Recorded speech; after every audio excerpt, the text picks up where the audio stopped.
hire purchase. I'm Nathan Rudolph. With me, as always, to my right is AJ Haefele, and a special guest on the show today, the man in the crease, Drew Creasman, joining us as requested by so many of you on the podcast. Drew, I hope you're having a good day. Ready to talk hockey? I am more ready for this than I have ever been for anything in my life. Drew, I think it's funny. You and I have been talking about doing a pod together for so long, and the first time that we do it is like an Avs pod. I know. Of all things. I know. We were just joking about this before we came on, too, that you and I could do a phenomenal podcast about video games or television, film, music. Those are the things we talk about a lot. I've been saying I'm going to get into hockey for 3 years. And, well, 2 times a year, I feel like I got the side eye from you, like, so... Where it at? And then on the Denver Sports Podcast several weeks ago, you just got so passionate talking about what this season's going to be like for the Avs. And I was like, if you don't do this now, man, like... Yeah, right. Like... I felt like maybe 10% of that was directed at me. 90% of it was just for the people. But I felt like I got a little bit of that, like, he's trying to get me to watch the Avs, and I really should. I can tell you it wasn't, but I'm glad it worked. It wasn't at all? It was 0%? It was not. Right.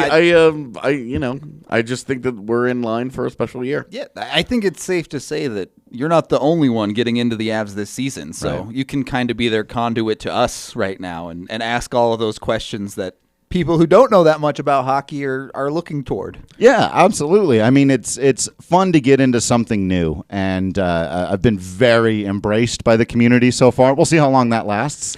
Yeah, when they lose a game or two, you'll start to see how the other half lives.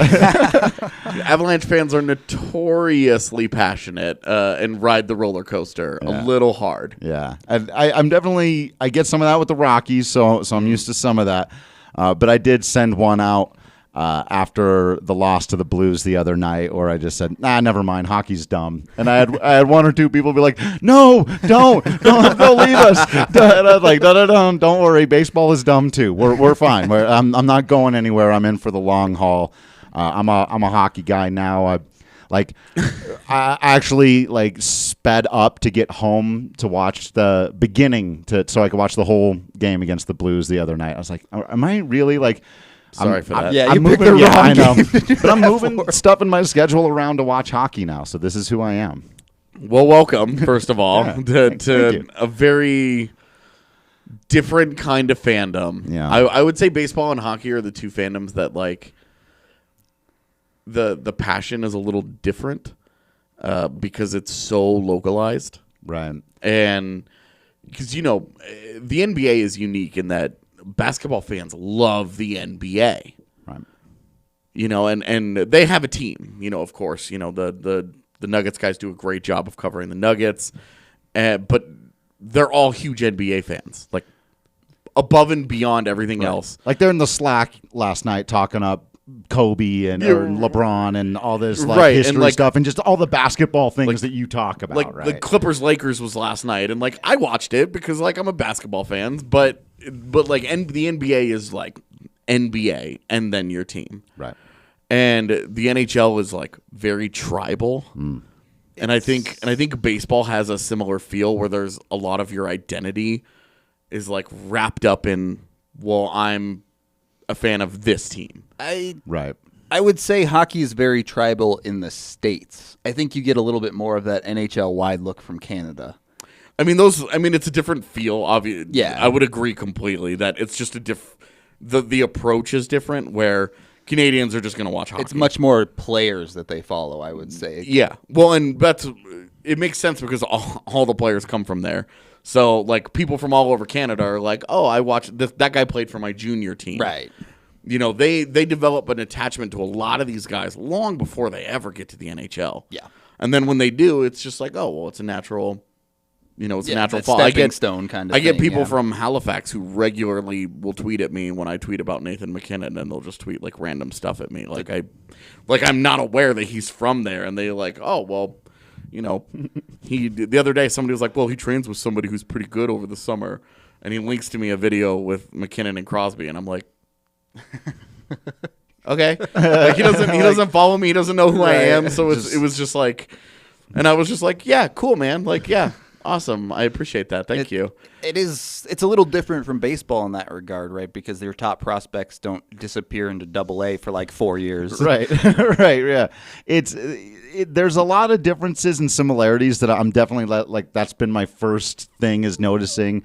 And I think I've decided that wow, there's a lot of teenagers in this pro in the NHL. It's really weird. Whenever someone is like 19 years old, so they did. So last night I watched Game 1 of the World Series because of course I did, and Juan Soto's breaking all the right. And like Juan Soto's like an alien, right? He's about to turn 21, and they're like, we can't believe what these guys are doing. And I didn't even have to look because I remember when I was a kid, the huge deal that was made out of Andrew Jones being a teenager. Playing in the World Series. You just don't see that. And so the fact that this guy in a couple of days is only now finally going to be old enough to drink beer, but that's like a big deal. Like Sam Hilliard. So people, hockey people, who, what, huh?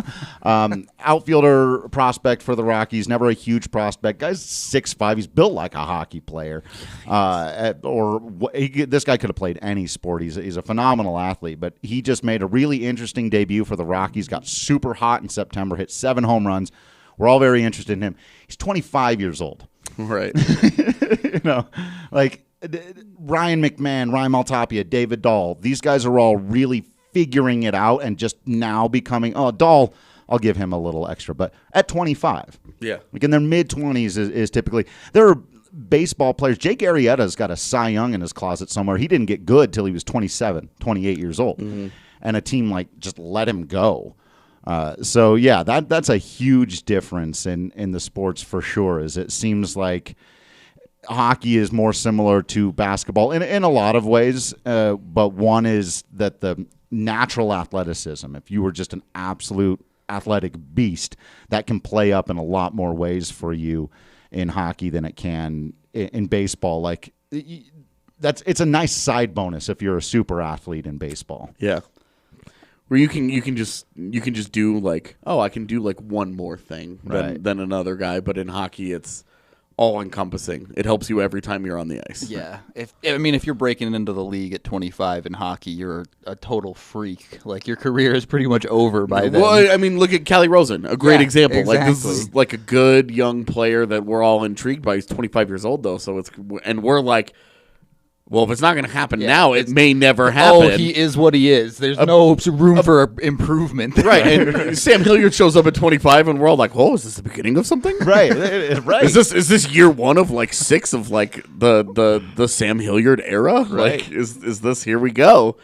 And you look at Landeskog is 26, and we're like, what do you mean he's been around for he's 8 been years? A captain for 7 of those years. You're like it feels like we've watched him grow up because in a way we have. Straight up have. He's gone from being that babyface kid that they drafted when he was 18 years old, and then you look at him now and sexy babyface kid, sexy ruggy beard man. Either way. But I will say, the other thing that I think where I categorize hockey and baseball together the most is they're the chaos sports. I talked on the Denver Sports Podcast about one of my big barriers for getting into hockey originally. Remember the start of the third period against who was it? The game they ended up winning, but there was I want to say it was the game against the Capitals, and the start of the third period was just a mess for both teams. It just nobody controlled the puck. Yep. Nobody could, and I was like, this is the hockey that it seemed like whenever I turned it on as not a fan, as not trying to get into it at all, I would just see this mishmash of chaos, and it didn't seem like anyone was able to exert control over anything. 10 guys on the ice at all times. The puck is going all over the place. It doesn't seem like anybody knows how to use it. Like there's no one completed a pass for like 2.5 minutes, And I was just like, what is this garbage? And then I don't know, someone called a timeout or there was whatever, and they went to commercial. They came back, and suddenly the Avs figured out how to slow down and control the puck again, and very calmly finished that game out with a pretty solid win. And I was just like, man, that was part of the problem is I never stuck around long enough to see the chaos get settled. And that's a term I've learned in the last couple of days, settled the puck. And I'm like, ooh, yes, I get what that means, and that's what I need as a new hockey fan is someone settle that thing. because I can still get lost. I'll admit here, I was one of those guys that, back in the day needed the little highlight thing. Now we've all got HD TV now, but I needed the little blue highlight on my puck. I'd lose it. Puck tracks. Fox tracks. Yeah.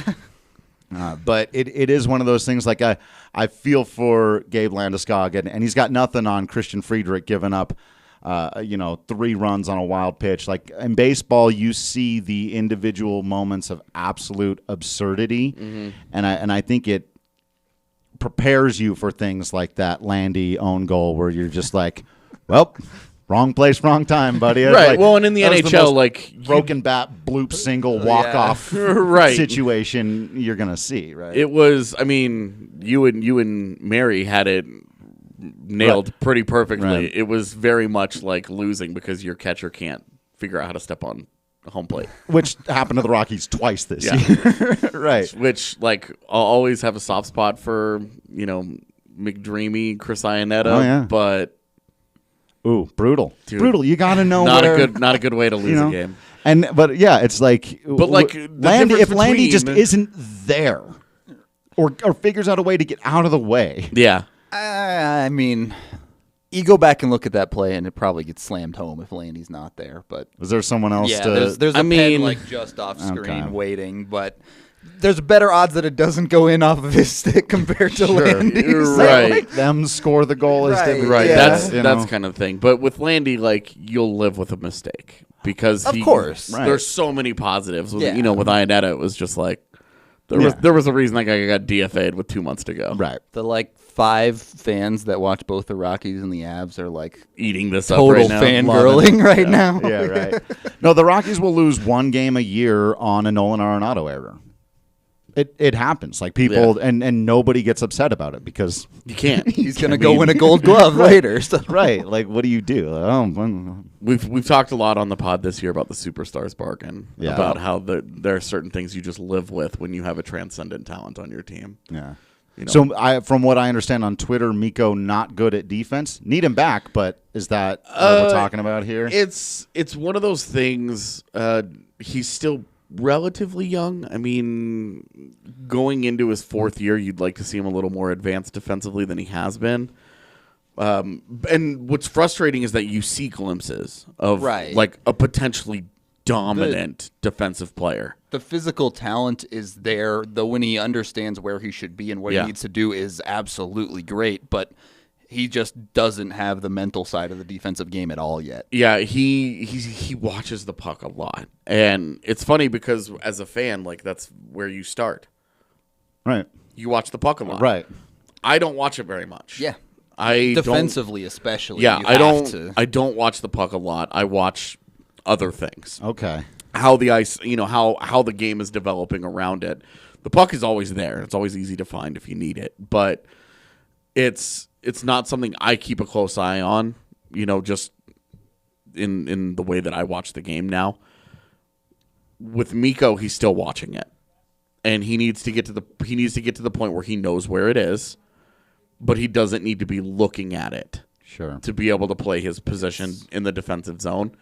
And that's where all of the best players are. You don't lock onto the puck and succeed defensively. Like you just don't do that. The game is too fluid. There's too many guys doing different things, and he leaves space open. Yes. Way too frequently. His stick is regularly just completely absent of where the passing lane needs to be. Yeah. And that the way I learned to kind of advance my knowledge in hockey, going from a person who watched the puck, is you want to start looking at where the puck is going to be. Yeah. And obviously that's hard to do if you don't know hockey that well, but you can see there are certain situations where it's very easy to predict. You see someone coming down in a 2-on-1. As good as NHL players are, they telegraph their passes a lot. Sure. Like, they'll walk in and straight up be looking at the guy they're planning on passing to, and it's like, okay. And then sometimes the really great players do that and then snipe top cheddar. But right, and you just get over it. Yeah. Like, I think there was a goal last week that really exemplified the struggles of Rantanen, where he was out high defensively, and the defenseman just walked into the space where he should have been. and they made the pass down to him, and he was by himself, and he scored. And it was like, you can't lose your man like that. Yep. And when they made the pass, Mikko basically just went, oh, dang. Oh, Yeah. no. And Yeah. and that's exactly what I'm talking about, too, because Rantanen had his stick out covering that defenseman, and Yeah. he snuck in behind him, and Rantanen was watching the puck. He wasn't covering his man. When he was drifting towards him, too. Right. He's not skating, and he was just gliding towards the puck. And it was just like total, like, controller unplug, like system shut down upstairs. Yep. And that guy walked in back door and scored, and you're just like, dude, you can't give that up. Yep. If it happens, like, occasionally, like, that's the game. You know, there are other good players on the ice. But it's happened a number of times already this year. Is there a drive to get better? Because it sounds like it's definitely the case in basketball and baseball that defensively, if you're going to get better, you have to want to get better. You have to put in the time to do it. Yeah. He's the finisher. He's the scorer. He's the whatever. Does he want to get better at defense? I mean, Mikko is the kind of guy that works a little bit at everything. You know, Yeah. he's... So it might take a little bit longer. Yeah, it's just that, like, getting better defensively, like you said, it's a commitment. It's a mental commitment every single shift. And that's really, like, the big fatal flaw, if there is one, of that Avalanche top line, is that mentally, Landeskog is the only one who's always committed when he's out there to the two-way game. And that makes all the difference. You know, McKinnon just does not read the game defensively at that level as a center where you can just see everything happening around him. I don't think that the game has slowed down for him defensively. So you keep going with that, but at the end of this, who do I need to watch to show me what the good defense is? Well, the Avs just played St. Louis, and former Av Watch the Blues? Ryan O'Reilly, honestly, is He's one not of the wrong. Yeah. He's one of the league's best at it, where he's constantly in the right position. He knows what he can get away with. He knows defensively how he can be disruptive, when he can cheat, where he can cheat, and what ways I to love do that it. cheating, by the way, is just a part of hockey. Like, If you ain't cheating, you ain't trying, I baby. mean, positionally cheating. You know, where he's right? No, but we were talking about like cheating on the face-offs or whatever. And Oh yeah, no, you have to do that. yeah, and it's funny to me because in baseball, cheating is also very much built into the game. But some people throw a big fit about it every once in a while, like they were stealing signs, like. They're all stealing signs all the time. It's like stealing the face-off or whatever. You're upset that you're bad and you got your signs read and figured out. Right.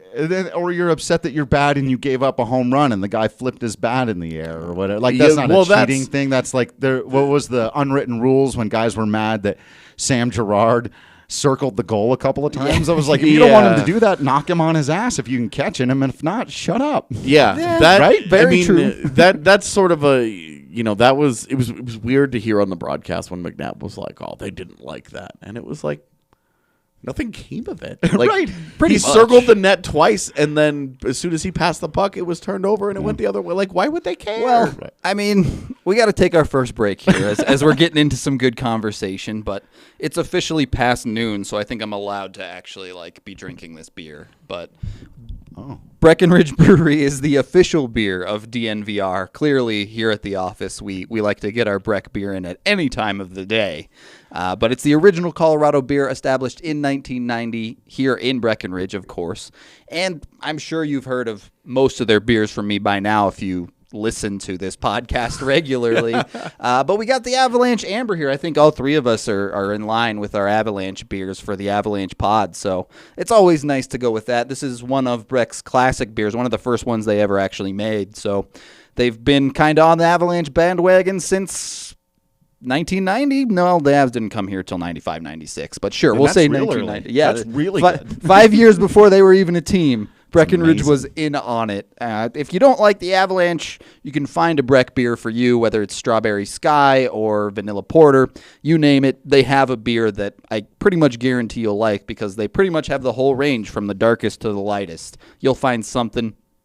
Either way, you can keep an eye out at your local Davidson's or local liquor store for Breckenridge beers, or you can check out the Breckenridge event calendar on thednvr.com, where we plan all of our live events like watch parties for the Avs, things like that, and we drink Breck beers at all of those, so be sure to check it out, and yeah, just come out and have a good time with us. All right, back into the talk. You said you were looking for a player that plays defense, and you were talking to me the other day about wanting to pick up one of those like role player types as to fanboy. I know you're already a fan of Burakovsky. Burakovsky's my guy, but I can have two. How did that happen, by the way? So the first full period of hockey that I watched since, Patrick Waugh was a goalie, was that third period win over the Bruins. And it was tied going into the third period, I believe. And it was just a great game back and forth, and it was Burakovsky who got the game winner, and it was a spinny goal, as everyone knows. That is my favorite. Again, a thing you don't see in baseball is, any kind of spinning to score, any kind of that super athlete thing to do something. When you score big in baseball, it's because you hit the ball real far, and then you get to jog. Then you take a nice little jog, a casual stroll around the bases unimpeded. Yeah, love it. Other than the occasional play at the plate, there isn't that kind of scoring out of nowhere because of extraordinary athleticism in baseball. It's always been one of my favorite things about basketball. And Burra just seems like one of those explosion X-factor dudes. He scored that goal, but he was kind of like on my radar. I was like, okay, that was great. Then he got the game winner in overtime against the Coyotes, right? Mm-hmm. And so I was like, all right, he's these are my first two games really paying attention. He's been the main guy, so he's winning me over just because of timing. That's fine. But then there was something he did. I can't remember the next game that they played, but it was the first one that I watched the entire game. And that was the one where they went up like 4-0 in the first period. Oh, that was Washington. Yeah. So in that game, there was a point at which he got the puck behind the net or close to behind the net in Avs territory. I'm just be like, I hope I'm using the terminology correctly. And he just took off through everybody, made a beeline down the speed and size of the guy. And then he saw he didn't have a pass open and he didn't really have an angle, but he just fired it right at the goalie as hard as he could. And it was easily blocked. But that play right there, when he just like outpaced everybody down the ice like Mendoza from Mighty Ducks, this guy who couldn't stop D2. That's where a lot of my hockey knowledge comes from. So the fact that he could stop, I was very impressed by. But no, it was the pace and size and then the power at the end of it. Yeah. And I was just like, that dude just like executed that entire plan all by himself. And I loved every moment of it. And then we've seen him getting in some of these scuffles in the last couple of games and having dudes' backs. And like, yeah, I've decided I'm pretty sure Burakovsky's just my guy. And I didn't even know that he was new until they played the Caps, right? Because he came from there. So I was like, that's kind of cool, though, because he's a new guy. I'm a new guy. Yeah. We're coming into this together. But I just love everything. So far, he's the only guy that I can pick out on the ice. I feel like I know for sure where he is. I'm still not used to like looking at the numbers, and you can't tell who different people are just by like size and shape. Maybe you guys can, but I certainly can't. It's skating. The way they skate is how you start to pick people out. Skating they all handedness is a big giveaway. Absolutely. Oh, okay, yeah, I like that because in basketball it's obviously very easy to tell who the different people are. Nobody's going to get Jokic confused with just about anybody else. Right. And in baseball, it's all slow enough. We can tell, that's that guy. They're all moving. They're all right where they need. They're all. When they put the graphic up on the screen where they're all showing, and they've got the little like nameplates above them, right? Like on the shift, and they're like, "Oh yeah, this guy's over here." Yeah. So I'm still like when I'm watching these games, I don't know who's doing what until the announcer tells me or until the play has been completed. I'm still trying to get to that point, but I'm also just trying to enjoy it from appreciating what they do and then having somebody explain. One of you guys and you guys are much better than the TV announcers, I must say. Well, we try not to tell random stories during the middle of play. But yeah, I mean everything. Even when we were at the watch party at the ice house, and people were explaining to me what a saucer pass is, and I feel like I've picked up on a lot of stuff really quickly. I get offside now. That happens often enough. You pick that up. Icing was one thing I had remembered from back in the day, and I feel like I've got at least a basic understanding of. Only real change is the no touch. Yeah. There's no longer those mad dash races to the boards. Just to don't really end the exist play. anymore. Yeah. So you can wave it off especially if a guy going back to get the puck is being a little too casual. A linesman will wave it off and be like, "Hurry up."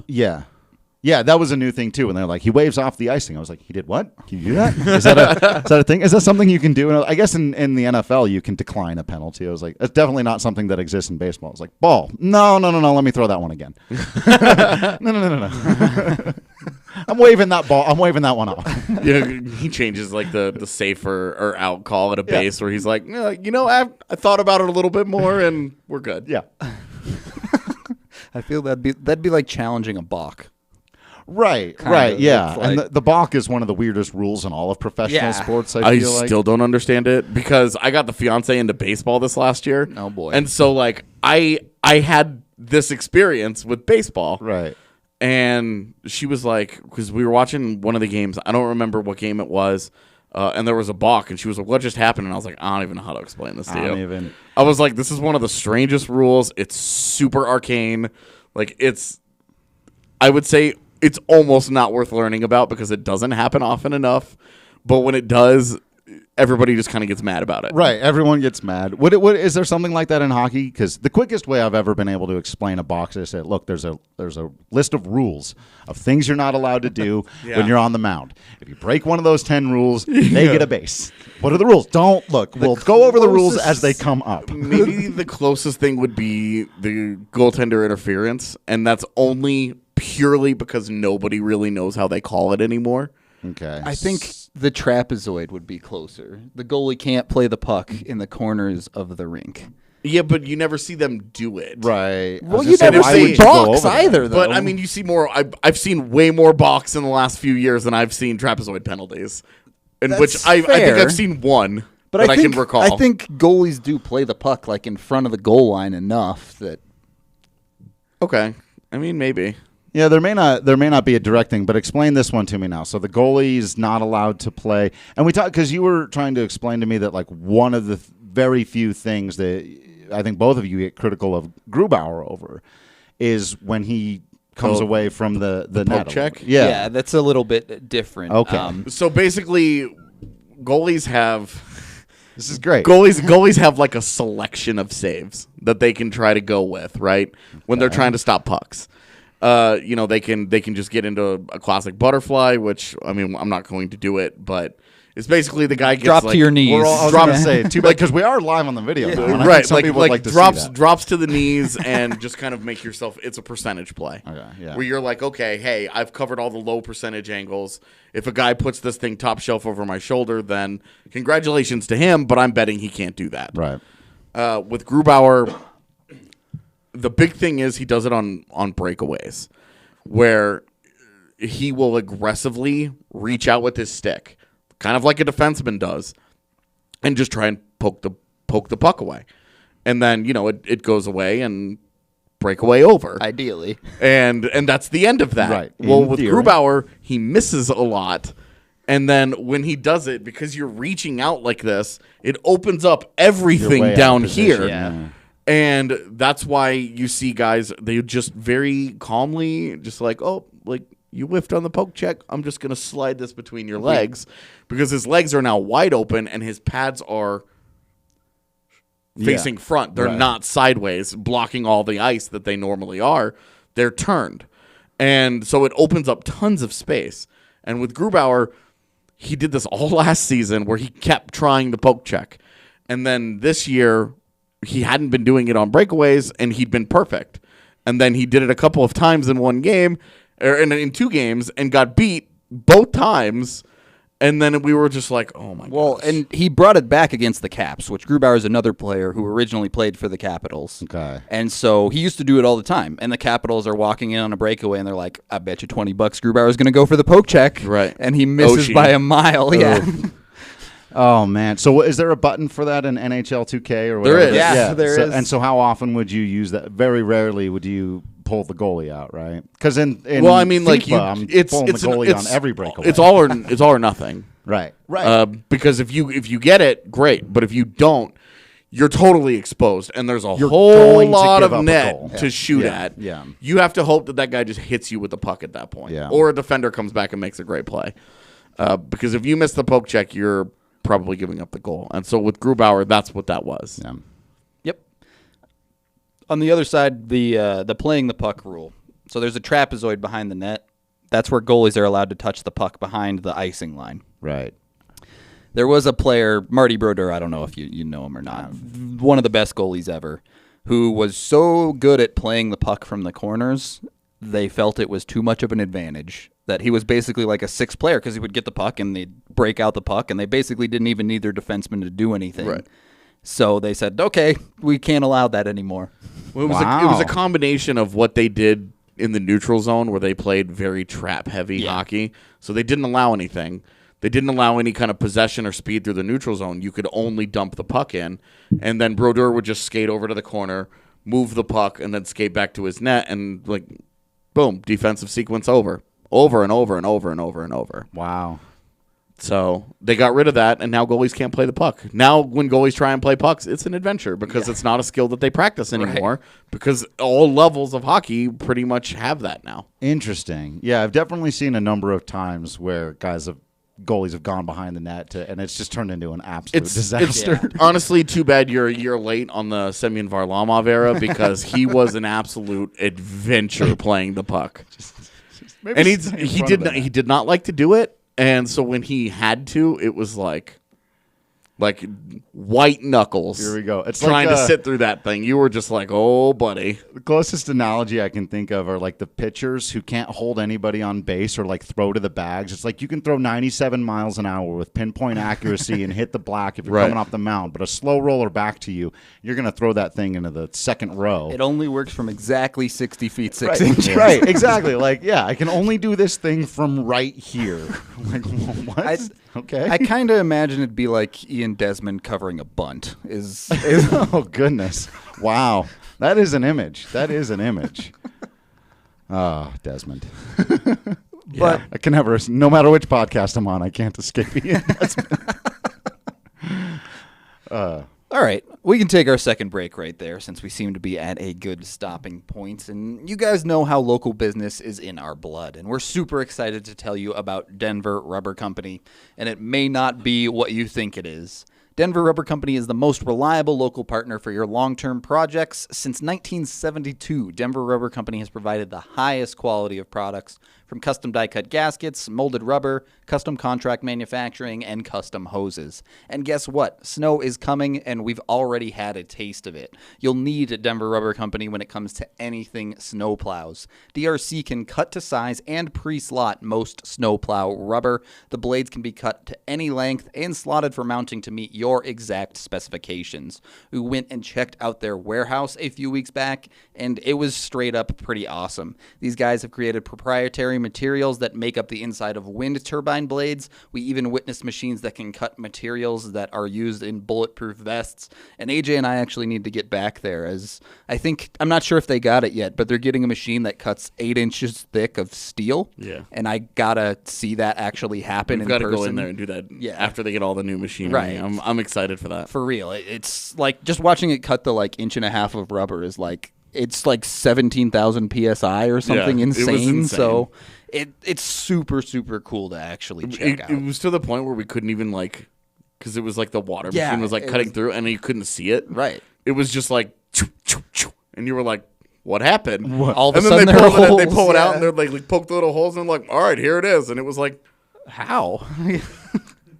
Okay. Magic, but it's science. Right. And they were like, oh, yeah, this machine's super old, too. And it was right. like, oh, so this gets better. Yeah. Cool. So, yeah, with machines like that, Denver Rubber Company can custom make pretty much anything you need to order, and you can purchase products for yourself or buy in bulk at a fantastic rate. Yeah, the snowplow stuff this winter is going to be big. They were telling us that the tracks that they have on it, I I guess like the regular ones wear out, Yeah. and then you just get rid of them. The ones that they make, you just flip them, and you get twice you can the use life. the other side. Yeah, you get twice the life out of them. So it's honestly, it's seriously not only super cool, but they make their very effective stuff. You got to check them out if you haven't yet. They're a family-owned business with loyalty only to the people, just like us here at DNVR. Be sure to call them today for any of those snowplow needs or custom gaskets, hoses, or honestly pretty much anything made of rubber.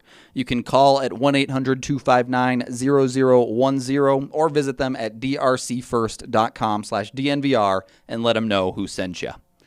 All right, third and final segment, quick update. It sounds like, according to AJ here, that Mikko Rantanen is more of a week-to-week out schedule, which, depending on how you look at it, might be a little bit of good news. Sounds like he didn't tear anything in the knee or ankle or whatever it might be. Yeah, I mean, we're still waiting on Nothing official practice. yet. Practice Yeah. has ended, and so I'm hoping that by the end of the show today, we can will have that update. official Yeah. update. But Bednar likes to make the media wait. Of course he does, He's already normally he waits a little bit longer in the season to get into this habit, but he made us wait like 40 minutes the other day. Yeah. Until he'll come up and talk to us for 5 minutes, and it's just like, dude, just hold up big flashcards from the other side that just says week to week, and we'll all be fine. Right. We don't need to talk to you about anything else. It's fine. Whenever somebody on the Rockies has a thing going on, they do this. It drives me crazy because they just won't post the lineup. So not only will they not tell us whatever's going on with David Dahl or whoever it might be. Is this where the Avs learned this from? It must A be. lot of times, David Dahl. Yeah, unfortunately, it's been Dahl more than a handful of times. But whatever it is, yeah, like we'll get there to Clubhouse, which opens 4 hours before the game starts. And the first thing we all want to do is go and check the lineup. You know, it's just, where's everybody at today? And if somebody's like in between on an injury thing who would normally start, they will literally just not post the lineup until after we've had our pregame press conference with Bud Black. Everybody goes away. And then about 30 minutes to an hour before the game starts, we'll all get a text. Here's the lineup. And then we all have to go, okay, where's so-and-so? And then we have to ask after the game. And that's part of the problem with baseball is that there's a game every single day. Yeah. None of this practice stuff where you have a little extra time to go in and get with them. But so that's a bummer that they will literally just not – they'll wait till the last minute. And I get why teams do that too. Well, the NBA is actually the worst about this. I saw a tweet last night at like 12:30 our time from one of the guys covering the Clippers that says we're still waiting on Kawhi Leonard to talk to the media. Wow. And like the game had been done for a solid like 45 minutes to an hour. And NBA players regularly do this. Yeah.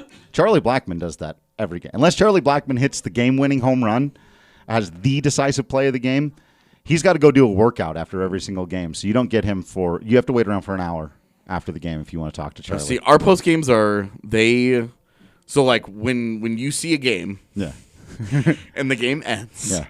And let's say the Avs it's a home game and they win, and so they have the 3-star interview. Right. We will beat that guy into the locker room. Yeah. We will be in the locker room when that guy comes off the ice and has to take all of his gear off and does whatever. And that locker room will have less than 5 people in it, less than 5 players to talk to. Wow. We will walk into the locker room, and typically, if they've won, there's probably 10-ish guys. Music. Hanging around. They cut the music off when we walk in. Oh, okay. But That's yeah, nice. they do have it blaring there, and this year it's the Bee Gees. Okay. And then we walk in and you make one choice. Okay, I've got to go. I want to go talk to this guy right away. And because Evan and I cover the games together, I'm going to go talk to this guy. He's going to go talk to this guy. One of us will usually go stand in the scrum with whatever the big star of the night was, and the other one will go get somebody else that nobody else is talking to, so that we have exclusive content for our readers while also getting the big thing that everybody else has. Right. That way our readers and listeners don't miss out on anything. And P.S., we're the only outlet that does that. Yeah, we do the exact same thing. Actually, it's very similar over at Coors Field. It's Patrick or I will go to, because the starting pitcher is always going to be there, good, bad, ugly, whatever it is, the starting pitcher. So everybody goes to the starting pitcher. and we just trade off days. One or the two of us will go over, and then go grab Ryan McMahon, who got the base hit in the 4th inning that tied the game but wasn't the game winner, that no one else wants to talk to him. But, hey, nice hit, Yeah, and we have one interview, basically. That's terrible. Because we will take all the time in the world if we want to. I'll be in there at midnight talking to Pat Valeka. Hey, you made a nice play in the 3rd inning. Yeah, see, we have about 3 minutes. Brutal. And then you will turn around, and the only guys that will be in there are people that somebody else has talked to. Yep.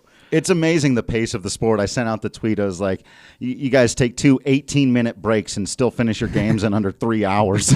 Over here watching baseball for 3.5 hours. It's an 18-minute running clock. Right. It's not so bad. And I didn't understand that until yesterday. I watched the first, like I mentioned, I rushed home to watch the first period of the game, but I didn't have time to stop at the liquor store on the way home. So now I'm at home watching hockey with no Breckenridge Brew to drink. You got an intermission. I totally understand why there's an 18-minute period now, that break between the periods. That's exactly enough time for a BEERUN. Yeah. You learned that very heavily a few years ago in the Avs' worst season ever. Plenty of time in the middle of the game. You start with the 6-pack, and by intermission 1, you need another 6-pack at that point. But you guys mentioned some exclusive content, so I thought it was a good time to bring up. We are doing a little bit of a contest here at the DNVR to see who can get the most memberships over the next month or so. Speaking of Breck Brew, the winner gets a year's supply of Breck Brew. And at this point, I think the Avs and Rockies kind of need to team up on this a little bit. Yeah, the Nuggets all of a sudden, with all the excitement about their season starting. Powerhouse over there, apparently. Yeah.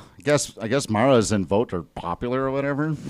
Yeah. Who knew? So, I mean, if you want to be like that. If you want to do the Nuggets thing, that's your business. But if you want to be one of the cool kids, you can use codes Rudo, AJ, and I'm assuming Drew. Yeah. All right. Yeah. So any one of our 3 to help us out a little bit, and we'll get a little pact behind the scenes where we agreed to share the beer, maybe. But something. Oh yeah, we've already agreed. Yeah. If one of us comes out on top, it's a party at the winner's house.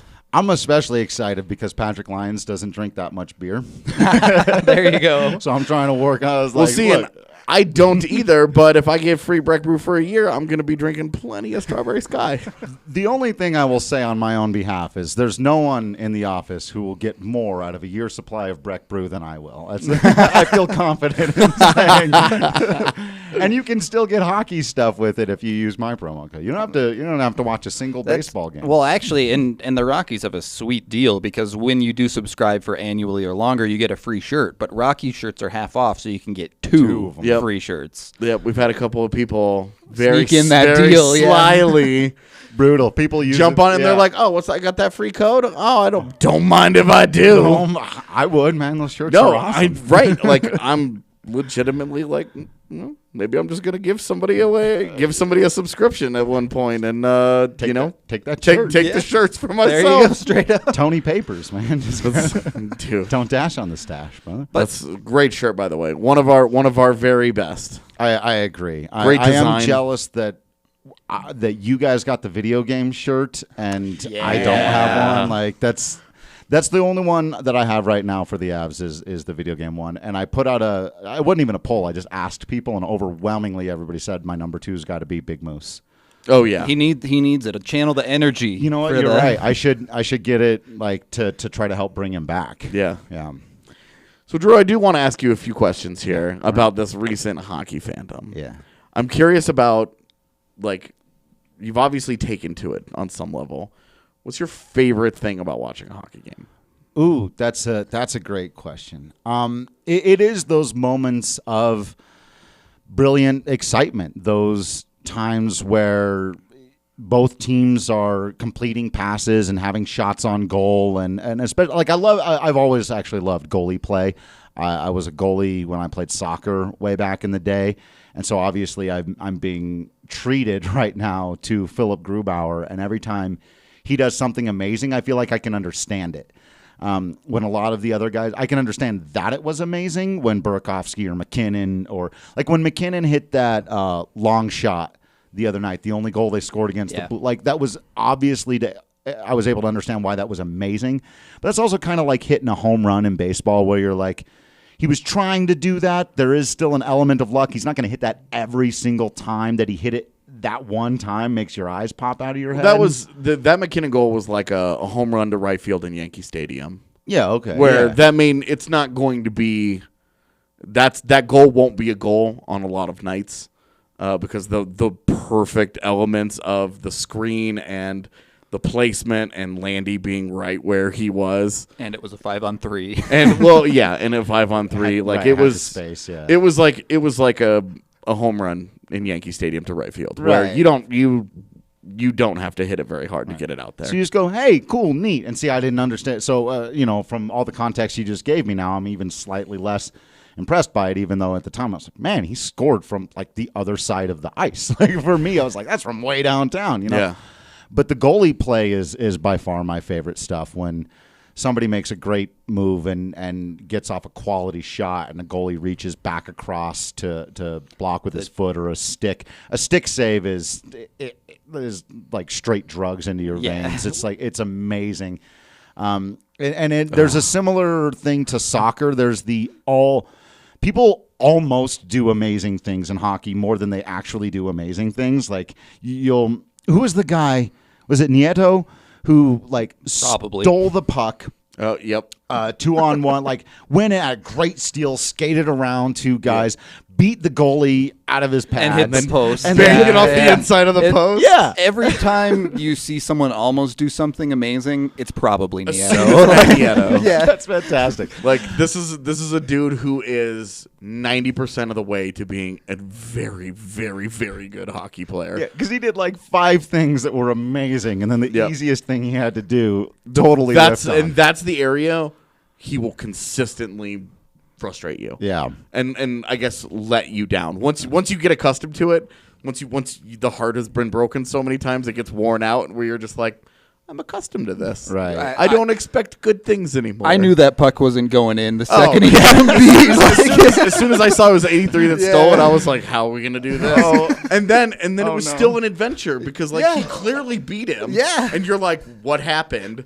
And then the puck somehow Squirts out the squirts other out side. The Did he other hit side. both posts? It No, just hit missed the far inside of post. the- Yeah. It hit the inside of the near post and then squirts across the goal line Right. to the other side and just barely leaks out. And you're just like, how? Couldn't even do that if Right. he I tried. remember Yeah. my exact tweet was just 4 question marks because I was like, I am at a loss at how physically this was accomplished. Right, how that even happened. And that's one thing that happens in baseball a lot too. There are times you're like, how in the world was that the result that was produced on and everything that, again, Ian Desmond comes into that category more often than not. And then on the positive side, you've got like the Nolan Arenado, Nathan McKinnon side of it, where you go, how in the world did he do that physically? But You just expect things like that regular players are just not capable Yeah. of, where you're just like, oh, well, we see Right. that a lot. And because the only 2 goalies in my life I've ever really watched closely now are Patrick Waugh and Philip Grubauer, I'm like, this is amazing. Been pampered. Yeah, I have. And those were always my favorite highlights it's- back in the days. It bums me out that you were not watching during the playoffs last year when he made the leg save, pad save. the Groups leg all- lift yeah. of all leg lifts, where he was laying on the ice and just instinctively just lifted up the leg, and the guy shot it and perfect right into it. right into it. And had he not lifted it, would have gone in. It's on the opener to my Avalanche review videos. Oh, dude, So it's immortalized forever. Group's left pad. It's one of the better saves that I can recall in my lifetime. Wow. Yeah. Next And to it a was couple just- that Patrick Waugh made. Yeah. Sure. Yeah, that's the stuff. That's my favorite. Other than spinny goals, which are rarer than I thought they were going to be after Burakovsky was just like, I'm going to throw these out a bunch and of then times. Zadorov does one against the Caps for you, too. That Right. was gorgeous, too. That was absolutely beautiful. And Nikita's a what? Where Yeah, did that we've come from? literally never seen him do that before. Well, and then in the Blues game, he like drives the net. Like he Draws puts a his head penalty. down and he's like, "All right, I'm going hard at the net." And you're like, Who are you? "In 5 years, you've not done this one time." One thing that's been really interesting is I feel like I've watched basically 5 hockey games now, and none of them have been like normal. Just Well, getting this is the way that baseball and hockey are very similar. Is Yeah. that what is normal. There's no such. every single game is its own story. Every period is its own like mini series. Like it's It's seriously, dude. It's completely unpredictable. You'll see like they'll play the same style. Like teams will play the way they want to play, and then whoever wins is usually the team that gets the better of that back and forth. Yeah, imposing pace feels to be like one of the biggest things in hockey. Right? It is. It definitely. And you unfortunately haven't really seen them go against a team that wants to play the way the Avs want to play. Where they fire wagon, right? baby. when they get up and down, like you saw the third period of the Boston game, but that whole game was very, very entertaining. Yeah. Once they get to some of the Vegas opponents. game coming up. Oh yeah, Friday night against Vegas. They usually play extremely entertaining games against each other. Fantastic. Yeah, I want to be on the lookout for that. I was definitely a fan of the Nuggets teams that ran too, a bit, fast break, run and Doug gun Moe style stuff. Yeah. Yeah, well, I mean those teams averages what, like 130 it was points insane a game. how You much were they just like, scored. Who didn't want to watch that? Right. And that's one of the things where there is no equivalent to baseball. Nobody forces their pace. Everybody's pace is slow. Too slow. Who can call timeout the most? You can get as many of them as you want. I do have one more question before we get out of here. Comparing fights in baseball to hockey, because in baseball they don't happen very often, but when they do, it's a bench clearing thing. Yeah. Everybody's got to get in there. In hockey, it's just like, yeah, those two are fighting over there. It's the total opposite. Everybody clears out of the way. Let these two guys go. Yeah, no, I mean, I'm not a big fight guy in general, but it is weird to me how institutionalized it is in hockey and how looked down upon it is in every other sport. And it's like, yeah, you throw a punch in football and like the announcer's like, despicable, and like he gets thrown out of the game, and you're like, you've got to be better than that. right? And it's like, You're going to get suspended for some somebody's games, never maybe. competed in his life. But yeah, in hockey they just seem to, and I do get that it's a bit more of it's just a more physical game from the outset. It does seem like most of the fights that start are after one dude hits a guy really hard, and the other guy's like, "Hey, I was a little late. You didn't need to do that. I'm gonna hit you back." And it's like, all right, like that seems fair to me. Like, I don't know. There's just a lot more hitting to start with, right? Yeah. And there is something in baseball. I think one of the reasons why the ones that really get out of hand in baseball is like, if a guy throws at my head, that's super dangerous. Yeah. Like that's really, a real hard body check or whatever. Like sometimes they look bad or they look dirty, but I haven't seen anything yet that's looked like life-threatening to me. Just wait. All right. Okay. All right. I'm only 5 games in. Ovechkin was trying to kill everybody in that game, and that seemed part of the course. You mean when he put Sam Girard into the several cities over? Right. That's probably the most vicious hit I've seen so far, and it was brutal or whatever. But there's still something about 98 mile an hour fastball up near my head that could. I mean, guys have entire careers have been ended. It's been and hopefully you don't see one of those hits because they do exist in hockey, and we're hoping that you don't ever want to see anybody's career end. So right. We're hoping that we don't see many of those in your time as a hockey fan. Right. It would be a nice era if we could cut down on some of that, because that's been a big thing in the last 5 years of the game, is trying to work the headshots out of the game. Yeah. Because they were a lot more common than they should have been. And they've been it's been weeded out, and they've started doing it. The best way to do it is to start it at lower levels, where, USA Hockey gets rid of it in all of their institutions, and then, they don't want to do it in junior. And so these guys don't grow up hitting like that, so they don't come into the NHL with that as part of their game. I'll have to show you a couple of clips. The last 2 things I can remember for the Avs that were really gruesome was Tom Wilson hitting Zadorov behind the net and knocking him out cold. It was still a charge. I know. I agree. And then it was blatantly a charge. And I'm then still mad that they didn't call anything. Total jerk face shouldn't be anywhere near the NHL. Ronaldo sucker punching Sam Girard when he's not even looking at him. Yeah. I think I even saw that highlight. That got national, didn't it? Well, and that was a big deal because McKinnon got thrown out, and that was basically as close to a bench clear as you're going to get in hockey. Yeah.